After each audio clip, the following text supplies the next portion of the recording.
நீங்க யார் கூட இருக்கீங்க? அதிமுக சுத்தமான அதிமுக இருக்கு. நான் எங்களுடைய கழகத்தினுடைய நிரந்தர பொதுச் செயலாளர், அம்மாவின் மறு உருவம், புரட்சி தாய் சின்னம்மா கூட பயணிக்கிறேன். கட்சி அவங்ககிட்ட இருக்கு. யார்கிட்ட இருக்கு? எடப்பாடிட்ட தேர்தல் ஆணையம் நீதிமன்றம் கொடுத்திருக்கீங்க. தொண்டர்கள் கொடுக்கணும், நீ இந்த கட்சியை வழி நடத்தணும் அப்படின்னு தொண்டர்கள் தீர்மானிக்கணும். அதான் அதிமுக பைல சொல்லுது.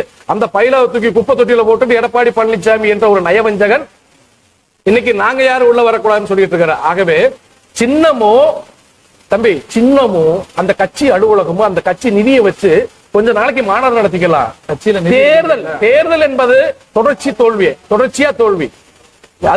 அதுக்கு எடுத்துக்காட்டு தான் இவர் பொதுச்செயலாளர் ஆன பிறகும் இவர் செயற்குழு பொதுக்குழு கூட்டி, போலி செயற்குழு பொதுக்குழு கூட்டி பொதுச்செயலாளர் ஆன பிறகும் ஈரோடு கிழக்கு இடைத்தேர்தல், அந்த இடைத்தேர்தல்ல கொங்கு மண்டலம் எனது கோட்டை மார்தட்டி கொண்ட எடப்பாடி பழனிசாமி அதில் தோத்து போனார்.